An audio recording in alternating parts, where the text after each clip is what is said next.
Hey guys, and welcome back to my channel. If you didn't know me, I'm Molly and I'm the mother of I can't believe I'm going to say this, but nearly 5-month-old baby girl. My baby girl is called Lila and she is just the best thing that has ever happened to me, like, in this entire world. I've been meaning to do this like mental health video for a long time. Like, since having Lila, I've been really open about mental health because I don't know, I just want Lila to grow up in an environment where she knows it's okay to talk about it. Her dad's the same, like we both try and talk about how we feel as much as we can. I just want people to know that it's okay to talk about mental health. I don't know why there's such a stigma, but even me now, like, knowing that I've been thinking about doing this video for ages and I just sit there and I cringe the fact that I'm going to talk about how I feel. I'll happily sit there and talk to Luke about how I feel, but like talking to other people is just, I don't know, it makes me cringe. But I hope like doing this video, it helps somebody out there like not feel so alone, just feel like it's okay to talk about it. There's somebody else out there, and I feel like the topics that I'm going to cover aren't spoken about as much as they should be. So the aim of this video is to help somebody out there and just break the stigma. Let's just talk about mental health. It's not an issue. As most of you now know, I do have bipolar. I kept this a huge secret for a very long time, and like I said just a minute ago, like the only reason like I started talking about mental health was so that Lila grows up and she knows that it's okay. Like, I don't want her to ever keep secrets from us because we've kept secrets from her.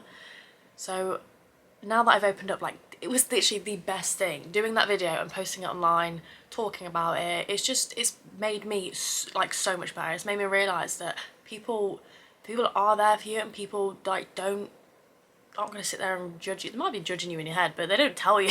They won't sit there and judge you for having issues. So get your cup of tea and your coffee. I have my coffee here, and let's just have a chat about mental health. So before, I've got like a load of notes here because I probably, when I edit this, I'm going to miss so much out, but I've tried to make as many notes as I can. So I'm going to be looking back and forth at this, but yeah, so before I get into my mental health recently, I want to go back to when I fell pregnant. Now, my anxiety was through the roof, but I think it was over stuff that's quite normal to be anxious about. So I just want to say, like, I think everybody has a level of anxiety somewhere. No matter how confident you are, no matter how much you don't suffer from mental health, I think there's that small bit of anxiety. So quite a lot of the few things that I'm going to cover, I think can be quite normal. So when I was pregnant, during the first trimester, I think it's 2 early scans, and then I had my 12-week scan. So before every single one of my scans, I literally, the night before, I would just sit there and I would cry. I wouldn't be able to sleep because I was just so scared that there was like going to be something wrong at the scan, and just the anxiety around the whole scan situation. I'd be fine days leading up to the scan, but the night before I wouldn't be able to sleep. I'd cry. It was horrible. Like, the first trimester was rough. I think it's as well because I don't know why. I think I let people get into my head like, oh, don't tell people too early. I don't know why there's such a stigma about talking about pregnancy so early. Like, I get people don't talk about it because in case something bad happens, but then if something bad happens, don't you want to be able to talk about it? Don't you want to not keep it such a secret? So I think if we was to have another baby, I wouldn't wait till 12 weeks because it's such a lonely time. Like, obviously, as long as Luke's like, as we agree to it, I think I would announce it as early as I'd want to, not just sit and wait for 12 weeks. I think that's a really old-fashioned thing, and I think it's ridiculous, if I'm honest. So like towards the middle part of my pregnancy, I think it was around 20 weeks when I started to actually get a bump. Now, when I started to show, I don't know if this because, I don't know, I wasn't used to having a bump, but I was terrified of people hurting my bump. So I work in retail, and I was so scared that somebody would run into my bump with a trolley or what else. So I was scared that, like, this sounds so dramatic, but these are the kind of things that ran through my head. So I was so scared that a car would mount the curb and run into me and hurt me or hurt the bump, or I was even terrified that Luke would get hurt at work. I honestly don't know why, but I was so scared that he would get hurt. He would never get to meet Lila. Lila wouldn't have a dad, and that kind of thing just, yeah, it just breaks my heart. So that was a serious worry for me, and to be fair, it still is a worry now. Not as bad as what it was, but that kind of thing just really played on my mind. And as well, another thing, I think this was due to the amount of travel I did when I was pregnant. So I was miles, I couldn't tell you, but I think it took me about an hour and 15 minutes to get to my place of work, and then an hour and 15 minutes back because I'd moved, so I'd made the travel a bit longer. So I was so frightened that I'd be in a car accident and hurt the bump, or well, hurt the baby or myself or something like that. And so I even bought like a special seatbelt that goes like, so it's not, doesn't go over your bump, it goes around your legs and your body instead of like, so it protects your bump. Yeah, that was a serious anxiety of mine, but again, I think that was due to the amount of travel that I did, and it couldn't be helped. I chose to move, so yeah, that was just something I had to deal with really. Post baby, I think we are on. So post baby, when I had Lila, I don't know, it was like for a few days. I think it was like changing hormones, I don't really know, and obviously having a baby, I was over the moon anyway, but I was on top of the world. Anxiety started to kick in towards, I don't know, towards the end, because I was in hospital for about 5 days, so I think probably like day 3 was when my anxiety started to kick in. Now, I was just obviously a normal ward after having a baby, and there was just little things that I started to notice that like mums would, you know, the clear plastic crib thing that you put your baby in. The mums would leave their babies in there and go to the toilet. They would leave them like in the room, which obviously is absolutely fine. Midwives are in and out. There's like loads of people there. I couldn't do it. I had to take, I know like I probably put more pressure on the midwives than I needed to, but I didn't think about it at the time, and I just had to do it. I took Lila in the like little plastic swing crib thing, took it to the midwife station and go to the toilet, because I was terrified that, you know, that mucus stuff that they would bring up when they were first born. Lila did actually choke on it at one point, but I was so scared that she would choke on that and make herself really poorly or stop breathing or something like that. So I had to like leave her with the midwives to go to the toilet and come back, because that seriously scared the life out of me. I don't think my anxiety was that bad whilst in the hospital, purely because I think I was in the hospital. I don't know how to explain it. It's almost like if anything went wrong, I was in the best place, so I don't think my anxiety really kicked in there, if you get what I mean. I think it definitely came into play more when I was at home, and as you will see throughout all my anxiety problems, they are mainly around Lila's breathing and stopping breathing and things like that. Like it got really bad. So when we got home, I want to say we had visitors quite quick. Now I wanted visitors, I wanted to see people. It was nice to like share like the joy of Lila and everything, but when people started holding Lila is when my anxiety, like thinking about it now, even makes me anxious of how anxious I was. I don't know if people could see it on me. I don't know if I hid it well. I don't know if I didn't hide it well at all and people could just see. But when people started to hold Lila, like, oh, just thinking about it now, like, even makes me anxious. When people started to hold Lila, I was so scared that Lila would stop breathing and they wouldn't notice while holding her. Like, I know, like, now I know people would notice, like, when you're holding a newborn baby, not only your own newborn baby, but somebody else's newborn baby, you can see that everybody's stiff because, like, they want to make sure they don't hurt this baby's new, and just, yeah. So I know that she would have been fine now, but at the time I was so scared that she would just stop breathing, and I didn't want to be that person to not let people hold their baby, because I wanted people to hold her. I wanted people to enjoy her. It was such a hard, like, the very hard experience is trying to fight the inside, like the battle inside you of knowing that, I don't know how to explain it, fighting off those thoughts of she is going to stop breathing and letting somebody hold her. It's really hard. I was open about how I felt to Luke. I told him exactly how I felt, and he was really understanding. He sat there and spoke to me about like why it won't happen, why do I feel like that, all those kind of things. So we just worked through it, we got there. And my anxiety now isn't so much around Lila stopping breathing whilst people are holding her. I think that's because she's stronger now. Her head's stronger, her neck's stronger, she's more awake all the time now. I think my anxiety now is more around people dropping her. I don't know why. I think as a parent, or generally, like I said earlier, you always have anxieties, so my anxieties will forever change, and it's now changed to people dropping her or being too rough with her or something around there, and I bet in like a couple of weeks time it will change again. But even still to this day, like, I have the monitor here, and you'll probably see me like in the edits during this video, there'll be like pauses. That would be because I'm constantly monitoring this, making sure that I can see her breathing on there. So even to this day, the anxiety around her breathing is still there, but it's only really when she is asleep and when she's in her pram asleep. So yeah, pretty much when she's asleep.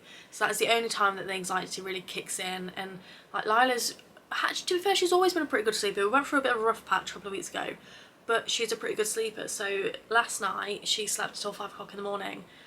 from 7 o'clock at night, but I was up every hour checking that she was breathing. So I don't think that will ever really stop, and from what I've heard from other parents, I think that is something pretty normal. Next issue. Now, I just also want to apologise. I don't know if this light is fluctuating. I'm sat in front of my window and the weather just really doesn't know what it wants to do with itself. The next issue. Now, I think this is all, to be fair, I think it's been an issue since we moved in our own house, but it definitely got a lot worse when we had Lila.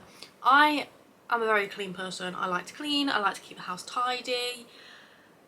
I hate it. I hate how I feel my house needs to be.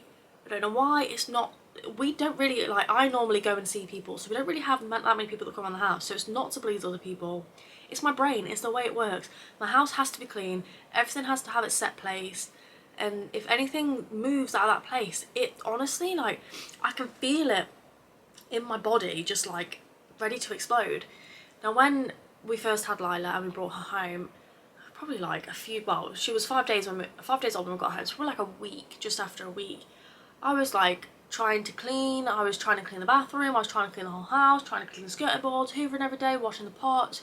Even if Luke like left a cup on the side, like, it would just drive me crazy. He coped very well with me because it would just one little thing and I would explode. He did really, really well to deal with me being like that. So I do thank him. Like, he tried so much to help me out. Like, he tried to do the housework for me, he tried to hoover, do all these things that did really help. But I think it was hard for him because he didn't understand why. Like, he was sat there thinking, like, why the hell? She's just had a baby, she needs to give herself a break. You can't explain, like, it in your head. It's so hard to explain. At the time, I didn't realise there was anything wrong. I thought it was completely normal. And I think that was another thing that kind of made Luke think, what the hell? Because I thought it was normal. I thought it was Luke that wasn't normal for leaving a cup on the side. A bloody cup.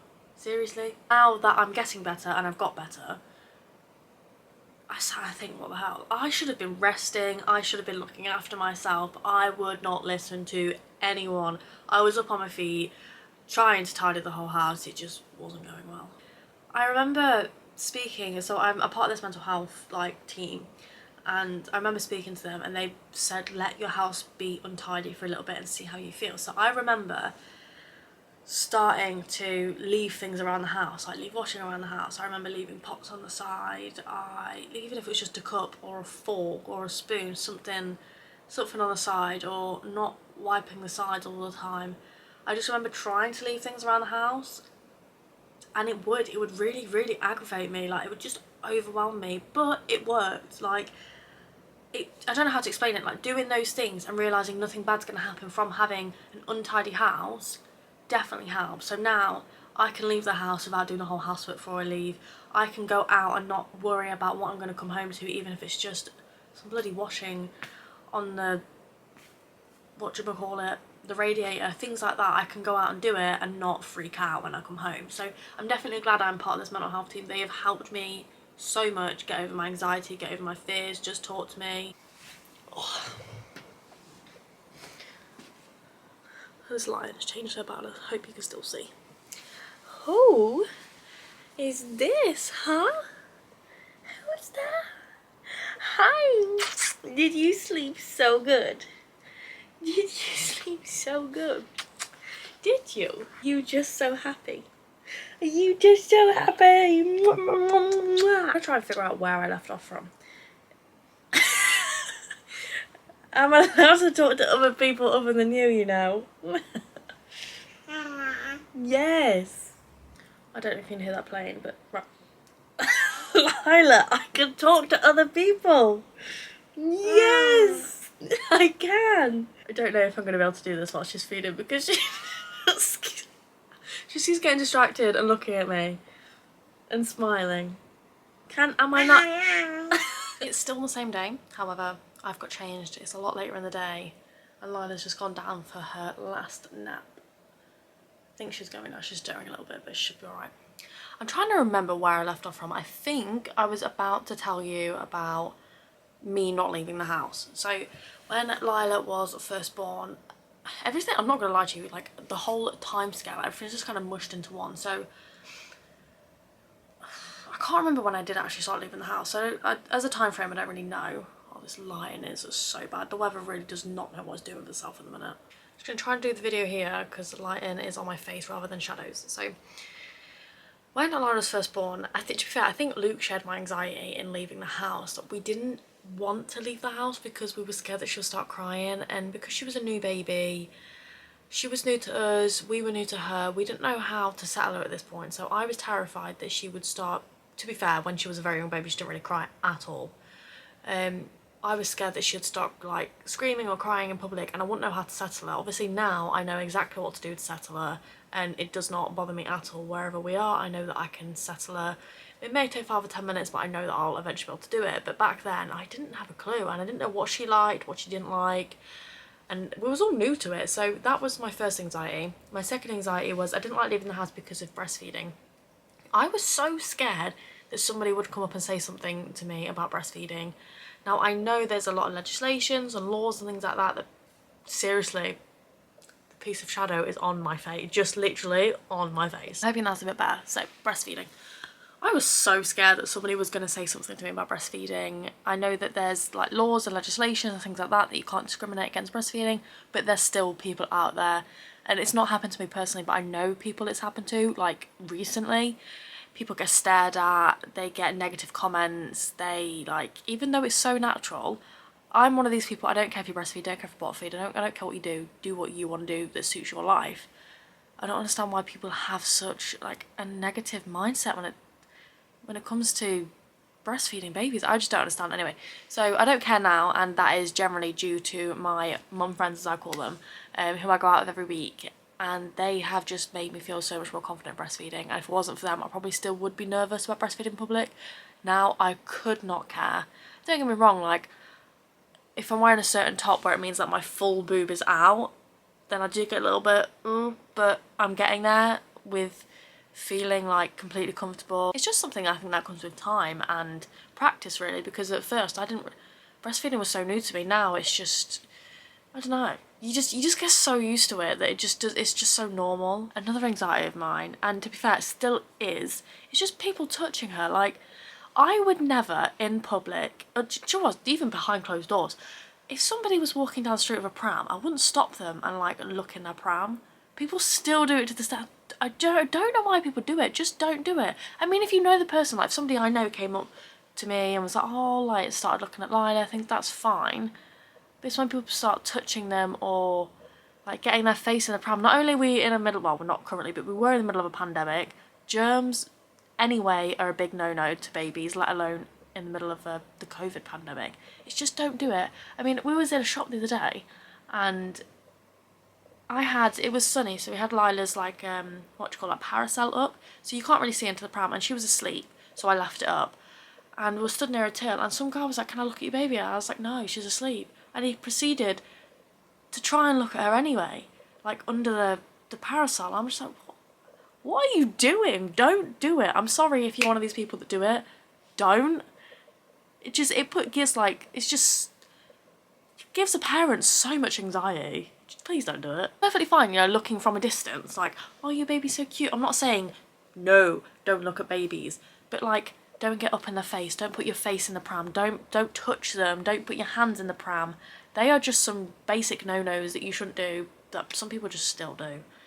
So they're kind of like there are other reasons, but they are the main reasons as to why I didn't leave the house. The only reason why I did start leaving the house was because one of my friends basically said like there's the children's centre, they do like free classes, you can come down, you can speak to people, and I think I put it off for a couple of weeks, and then I just thought I need to get out of the house, I need to do something. I was so scared, like I don't know how to explain it, I was terrified. But anyway, I went and it was the best thing I've ever done. If I can give you one piece of advice, it is go and mix with other mums, go to mum groups, just do it. I know it's scary, but it's like one of the best things you do, and you make friends for life. And you have like, Lila's got baby friends already, and she's only like 5 months old, and she has quite a few baby friends, and it's going to be nice to know that she's going to be around other children, and it's an amazing experience. And to be fair, going out to these mum groups and being friends with other mums saved me. It really did. I started going to these mum groups once a week, and then I made like a little circle of mum friends. There's 4 of us. I don't know why I call them mum friends, they're just friends, but I call them mum friends. Oh, that's really bad. but we started meeting up before and after club, and then we started like doing play dates and things like that, and it's just been well and truly amazing. Since doing that, I have come out my shell. I've become so confident as a mum. Just, I think it's generally just not just that, obviously I've had other things, confidence and things like that have grown, but that has been such a big part in me being more confident, getting better, and just enjoying being a mom. Like, not being stuck in the house all the time. Being stuck in the house all the time, I started like this is no disrespect to anybody that does this, because people do things differently, but I started trying to create such a schedule. Like, I know I'm strict on bedtime routine. That's just one. Lila likes bedtime routine. If we go past it, like the time she should be going to bed, she's just not happy. It keeps us in a routine. I like that, but I was trying to get us in a routine every day where she naps consecutively every single day. We play at certain times, and I was getting myself in a rut, and I don't know why I was trying to do that, because it just wasn't the right way to go about things for me. It may be for some people, but just not for me. Once I started getting better is when I realised I wasn't okay in the first place. And before people say, oh, why didn't you talk to me? I didn't know there was anything wrong. I thought I was absolutely fine. I just thought I was changing from Molly into Molly 2.0 as a mum. I didn't realise that I wasn't okay. I'm getting better. Obviously I have my bad days. Everybody has their bad days. But I couldn't have said anything because I didn't realise there's anything wrong. One thing I still do struggle with is paranoia, and one thing I've always, like, since becoming a mum, I've struggled with is paranoia. The main things that they kind of now are, so for example, I'm paranoid that somebody's going to come in the house when Luke's not here. So even when Luke is here and I'm going to bed, I check the front door, the back door. I check it about 3 or 4 times before I go to bed. And then when I'm up in the middle of the night feeding Lila, I come downstairs and I check the doors, even though I check them before coming to bed. That's something that I'm working on with the mental health team. That's like we're trying to find grounding techniques to prevent me from doing it. And then there's also things like, this doesn't happen when Luke's here, but when Luke's not here, for some reason I need to check like in the wardrobes, I need to check under the cot, I need to check in the cupboards, behind the doors, things like that, to make sure that nobody's in the house. I don't know why. I think it's just I get very paranoid, anxious. I think it's when I feel my most vulnerable. So when I'm doing like Lila's nighttime routine, I get quite anxious. I don't know why that is. That is just the way it is for me. I feel like that's the only thing that I really need to work on currently, and I feel like I will get better at it. But I know when I'm doing it, I know that, I don't know how to explain it. Even though I've got that paranoid part of me, I still know that it's not true. So that is a very good thing that I'm still sane and still like, I still know it's not happening. 5 months into being a mum, I'm getting better, and my confidence as a mum has grown so much. And I think like, you generally feel better when you're more confident. And I wish before having Lila I was more confident. But I'm getting there. I think as you get older, your confidence, you just flourish with your confidence, and then you're just more happy. I feel like not my mental health's all over the place. I feel like this video, Jesus, has been all over the place, just like with Lila waking up, and it was quite a few hours ago that I even started this, so I don't even know if I've left off in the right place. That's just my life at the minute. But I'm glad I did it, and that's kind of where my mental health's at the moment. There's still a few struggles, but who doesn't have struggles? You get there, you get through it, get the help that you need. Just speak out. I know sometimes that, like I said earlier, you don't realise that you need the help at the time, but if you do think you need help, just reach out. If you just need a chat, I'm like always there. My inbox is always open. Please send me a message if you need anything. I'm not the guru. I'm really not, and I don't know what's best, but I'm an ear to listen to your problems. I'm hoping this video helps somebody somewhere feel less alone, feel like they're not going crazy. I wish there was this kind of video when I needed it, so that's pretty much why I'm doing this video. So thank you so much for watching my video. Don't forget to like, subscribe, and comment down below any content ideas you have. Please reach out if you need somebody, and yeah, I'll see you next week. Bye.